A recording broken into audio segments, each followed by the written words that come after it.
আসসালামু আলাইকুম, আমন্ত্রণ জানাচ্ছি আইজি ক্রিয়েশন নিউজ আপডেটে। সঙ্গে আছি আমি ইমতিয়াজ আহমেদ। শুরুতেই সংবাদ শিরোনাম। বিএনপির সঙ্গে জোট নয়, এককভাবে নির্বাচন করবে এলডিপি, জামাতের সঙ্গী হচ্ছে এনসিপি। ওসমান হাদী হত্যাকাণ্ডে প্রতিক্রিয়া জানিয়ে যা বলল ভারত। শুক্র শনিবারে তারেক রহমানের কর্মসূচিতে যা যা রয়েছে। শর্ত সাপেক্ষে বসতে চায় যুক্তরাষ্ট্র, নাকচ করল ইরান। আবারও উত্তেজনা থাইল্যান্ড কম্বোডিয়া সীমান্তে। এবার বিস্তারিত। Liberal Democratic party LDP chairman doctor colonel অলি আহমেদ বলছেন, বিএনপি আমাদের অবমূল্যায়ন করেছে। আমরা বিএনপিকে শর্ট লিস্ট দিয়েছিলাম 14 জনের, কিন্তু তারা গুরুত্ব দেয়নি। আমাদের নেতাকর্মীরা 2 ঘন্টা বসার পরও মির্জা ফখরুল দেখা করেননি। বুধবার রাজধানীর মগবাজারে অবস্থিত দলীয় কার্যালয়ে আয়োজিত জরুরি সংবাদ সম্মেলনে তিনি এসব কথা বলেন। বর্ষিয়ানী রাজনীতিক আরও বলেন, এলডিপিকে বাঁচাতে তারা অন্তত আমাদের শর্ট লিস্টকে বিবেচনা নিতে পারত। আমরা তো বলিনি শর্ট লিস্টের সবাইকে দিতে হবে। এজন্য আমরা সিদ্ধান্ত নিয়েছি এককভাবে সংসদ নির্বাচন করব। অন্যদিকে ত্রয়োদশ জাতীয় সংসদ নির্বাচনের ভোট গ্রহণের সময় যতই কাছে আসছে, ততই রাজনৈতিক ও নির্বাচনী সমীকরণগুলো স্পষ্ট হচ্ছে। বাংলাদেশ জাতীয়তাবাদী দল বিএনপি এরই মধ্যে নিজ দলের এবং ফ্যাসিবাদ বিরোধী যুগপৎ আন্দোলনের শরিক দলগুলোর জন্য ছাড় দেওয়ার আসনে প্রার্থী তালিকা প্রায় চূড়ান্ত করেছে। তরুণদের নতুন রাজনৈতিক দল জাতীয় নাগরিক পার্টি এনসিপি বিএনপির সঙ্গে জোট বা আসন সমঝোতায় যাচ্ছে এমন গুঞ্জন থাকলেও শেষ পর্যন্ত তা আর হচ্ছে না, বরং জামাত ইসলামের সঙ্গী হতে যাচ্ছে এনসিপি। দুই দলের শীর্ষ নেতাদের একাধিক বৈঠক, নীতিগতভাবে এই সিদ্ধান্ত প্রায় চূড়ান্ত। এনসিপির দায়িত্বশীল একাধিক নেতা কালবেলাকে বিষয়টি নিশ্চিত করেছেন। তারা জানান, বুধবার জামাতের শীর্ষ পর্যায়ের নেতাদের সঙ্গে 2 দফায় বৈঠক হয়েছে। এসব বৈঠকে এনসিপি আহ্বায়ক নাহিদ ইসলাম ও সদস্য সচিব আখতার হোসেনের নেতৃত্বে দলটির একটি প্রতিনিধি দলের সদস্যরা উপস্থিত ছিলেন। সভাগুলো থেকে জোটের বিষয়ে আলোচনা হলেও তা এড়িয়ে শুধু আসন সমঝোতার বিষয়টিতে নীতিগতভাবে একমত হয়েছেন 2 দলের নেতারা। সংস্কার, বিচার সহ বেশ কিছু মৌলিক ইস্যুতে একমত হয়েছেন তারা। আসন সমঝোতা হলে এনসিপিকে কত আসন ছাড়তে হবে তা নিয়েও আলোচনা হয়েছে। বৈঠক সূত্র বলছে, এনসিপি অন্তত 50টি আসনের নিশ্চয়তা চায়, তবে জামাত ইসলামে 30টি আসন দেওয়ার আলোচনা করছে।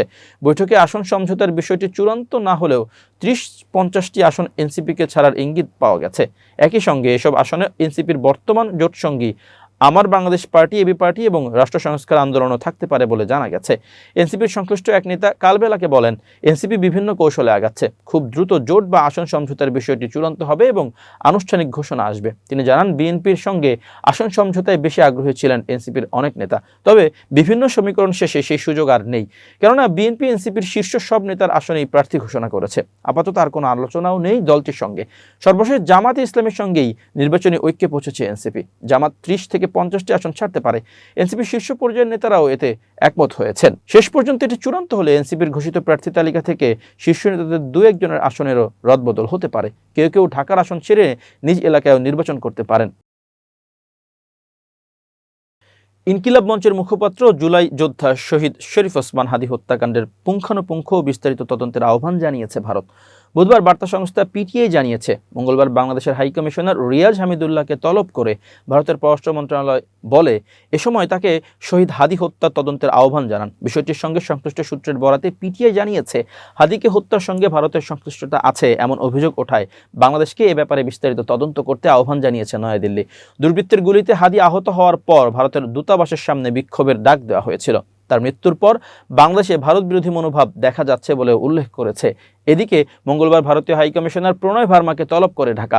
ভারতীয় দূতকে তলব করে পররাষ্ট্র সচিব নয়াদিল্লি ও শিলিগুড়িতে বাংলাদেশের কূটনৈতিক স্থাপনায় হামলা এবং ভাঙচুরের ঘটনায় গভীর উদ্বেগ জানিয়েছেন। একই সঙ্গে দেশটিতে থাকা বাংলাদেশের কূটনীতিকদের নিরাপত্তা বিষয়ে জোর দেওয়া হয়েছে। এর আগে 14 ডিসেম্বর প্রণয় ভার্মাকে পররাষ্ট্র মন্ত্রণালয়ে তলব করা হয়েছিল। সেদিন ভারতে অবস্থানরত ক্ষমতাচ্যুত প্রধানমন্ত্রী শেখ হাসিনার অব্যাহত উস্কানিমূলক বক্তব্যে সরকারের উদ্বেগের কথা জানানো হয়েছে। পাশাপাশি ইনকিলাব মঞ্চের আহ্বায়ক শরীফ ওসমান হাদীর উপর হামলাকারীদের ভারতে পালিয়ে যাওয়া প্রতিরোধে দেশটির সহযোগিতা কামনা করা হয়। অন্যদিকে গত 17 ডিসেম্বর নয়াদিল্লিতে নিযুক্ত বাংলাদেশের হাইকমিশনার রিয়াজ হামিদুল্লাহকে ভারতের পররাষ্ট্র মন্ত্রণালয়ে পাল্টা তলব করা হয়। আবারও সপ্তাহ না যেতেই বাংলাদেশের হাইকমিশনারকে গতকাল আবারও পাল্টা তলব করেছে ভারত। শরীফ ওসমান হাদী ঢাকা ৮ আসনের সম্ভাব্য স্বতন্ত্র প্রার্থী ছিলেন। তাকে গত 12 ডিসেম্বর রাজধানীর পল্টনে কালভার্ট রোডে ব্যাটারি চালিত অটোরিকশায় করে যাওয়ার সময় গুলি করা হয়। গুলিবিদ্ধ হাদীকে প্রথমে ঢাকা মেডিকেল কলেজ হাসপাতালে এবং পরে অবস্থার অবনতি হলে এভার কেয়ার হাসপাতালে স্থানান্তর করা হয়। সোমবার 15 ডিসেম্বর দুপুরে হাদীকে একটি এয়ার অ্যাম্বুলেন্সে উন্নত চিকিৎসার জন্য সিঙ্গাপুরে নেওয়া হয়। সেখানে চিকিৎসাধীন থাকা অবস্থায় 18 ডিসেম্বর মারা যান হাদী। বৃহস্পতিবার দুপুর প্রায় 12টা নাগাদ ঢাকায় পৌঁছান বিএনপির ভারপ্রাপ্ত চেয়ারম্যান তারেক রহমান। এরপর শাহজালাল আন্তর্জাতিক বিমানবন্দর থেকে 300 ফুট সড়কে সংবর্ধনা নিয়ে মা খালেদা জিয়াকে দেখতে যান এভার কেয়ার হাসপাতালে। সেখান থেকে পরে গুলশানের বাসভবনে যান তারেক রহমান। পরদিন শুক্রবার ও শনিবার ব্যস্ত সময় পার করবেন তারেক রহমান। দুদিনই রয়েছে একাধিক কর্মসূচি। শুক্রবার জুমার নামাজের পর জিয়াউর রহমানের সমাধিতে যাবেন তারেক রহমান। সেখান থেকে জাতীয় স্মৃতিসৌধে শ্রদ্ধা জানাতে যাবেন তিনি। পরদিন শনিবার ভোটার তালিকায় নিজের নাম অন্তর্ভুক্ত করতে যাবেন নির্বাচন ভবনে এবং জুলাই আন্দোলন আহতদের সঙ্গে দেখা করতে পঙ্গু হাসপাতালে। সেদিন ইনকিলাব মঞ্চের নেতা ওসমান হাদীর কবরও জিয়ারত করতে যান তারেক রহমান। এবার আন্তর্জাতিক প্রসঙ্গ। ইরানের পারমাণবিক কর্মসূচি ও নতুন করে আলোচনা শুরুর শর্ত নিয়ে জাতিসংঘ নিরাপত্তা পরিষদের বিপরীতে অবস্থান তুলে ধরেছে যুক্তরাষ্ট্র ও ইরান। মঙ্গলবার নিরাপত্তা পরিষদের বৈঠকে মধ্যপ্রাচ্য বিষয়ক মার্কিন মিশনের কাউন্সিলর মর্গান আর্টাগাস বলেন, যুক্তরাষ্ট্র এখনও আনুষ্ঠানিক আলোচনার জন্য প্রস্তুত, তবে এর শর্ত হলো তেহরানকে সরাসরি ও অর্থবহ সংলাপে বসতে হবে। ইরানের ভেতরে ইউরেনিয়াম সমৃদ্ধকরণ কার্যক্রম বন্ধ করতে হবে।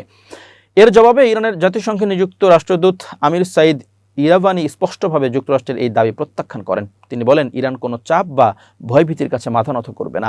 শূন্য সমৃদ্ধকরণ নীতি পারমাণবিক অস্ত্র বিস্তার রোধে চুক্তির সদস্য হিসেবে ইরানের আইনগত অধিকার ও দায়বদ্ধতার পরিপন্থী। ইরাভানি আরও বলেন, বর্তমান সংকটের মূল কারণ হল 2018 সালে যুক্তরাষ্ট্রের একতরফাভাবে 2015 সালের পরমাণু চুক্তি থেকে সরে যাওয়া। পাশাপাশি তিনি যুক্তরাষ্ট্র ও তার মিত্রদের বিরুদ্ধে ইরানের পারমাণবিক স্থাপনায় সামরিক হামলার অভিযোগও তোলেন। এদিকে নিরাপত্তা পরিষদের সদস্যরা 2015 সালের রেজুলেশন 2231-এর স্ন্যাপব্যাক প্রক্রিয়া নিয়ে বিভক্ত অবস্থানে রয়েছেন। এই রেজুলেশনের মাধ্যমে ইরানের পারমাণবিক কর্মসূচির উপর 10 বছরের নজরদারি ও বিধিনিষেধ আরোপ করা হয়েছিল। ইরানের দাবি 18 অক্টোবর সেই মেয়াদ শেষ হয়েছে এবং এর ফলে সংশ্লিষ্ট সব নিষেধাজ্ঞাও বাতিল হয়েছে। ব্রিটেন, ফ্রান্স ও জার্মানির জাতিসংঘের নিষেধাজ্ঞা পুনর্বহালের চেষ্টা করলেও তেহরান তা প্রত্যাখ্যান করছে। ইরানের এই অবস্থানকে সমর্থন দিয়েছে চীন ও রাশিয়া। অন্যদিকে ব্রিটেন, ফ্রান্স ও জার্মানির মতে ইরানের আনুগত্যের কারণেই স্বয়ংক্রিয়ভাবে নিষেধাজ্ঞা ফিরে এসেছে। তবে চীন ও রাশিয়া বলছে, যুক্তরাষ্ট্র চুক্তি থেকে সরে যাওয়ার এই স্ন্যাপব্যাক প্রক্রিয়া আর কার্যকর করার সুযোগ নেই। আবারও সংঘাত হয়েছে থাইল্যান্ড কম্বোডিয়া সীমান্তে। মঙ্গলবার রাতে দফায় দফায় গুলি বিনিময় করেছে দুপক্ষ। মঙ্গলবার 23 ডিসেম্বর স্থানীয় সময় রাতে দফায় দফায় গুলি বিনিময় করেছে দুই দেশ। এছাড়াও রয়েছে বিস্ফোরণের ঘটনাও। কৌশলগত আধিপত্য ধরে রাখতে তৎপর উভয় দেশ। যুদ্ধবিরতি ভেঙেই চলছে পাল্টাপাল্টি সংঘাত। আতঙ্কে ঘরবাড়ি ছেড়েছে আশপাশের এলাকার বাসিন্দারা। একদিন আগেই ব্যাংকক প্রশাসন জানিয়েছিল, যুদ্ধবিরতি পুনরায় কার্যকরে আবারও আলোচনায় বসতে রাজি হয়েছে বিবাদমান দেশ দুটি। বুধবার থাইল্যান্ডের চান থাবুরিয়েতে বৈঠকেও অনুষ্ঠিত হওয়ার কথা। গত জুলাইয়ে 5 দিনের রক্তক্ষয়ী সংঘাতের পর যুদ্ধবিরতি চুক্তি সই করেছিল দুই দেশ। মধ্যস্থতা করেছিলেন যুক্তরাষ্ট্রের প্রেসিডেন্ট ডোনাল্ড ট্রাম্প। চলতি মাসের শুরুতে আবারও লড়াই শুরু হয় দুই দেশের সীমান্তে। হতাহতের ঘটনাও হয়। প্রিয় দর্শক, শেষ করছি আইজি ক্রিয়েশন নিউজ আপডেট। আজ এই পর্যন্তই। ভিন্ন খবর নিয়ে দেখা হবে আগামীকাল সন্ধ্যা 7:30টায়। নিজেকে আপডেট রাখতে সাবস্ক্রাইব করুন চ্যানেলটি। নিয়মিত লাইক, কমেন্ট ও শেয়ার করে ছড়িয়ে দিন সর্বত্র। সুস্থ থাকুন, নিরাপদে থাকুন। আল্লাহ হাফেজ।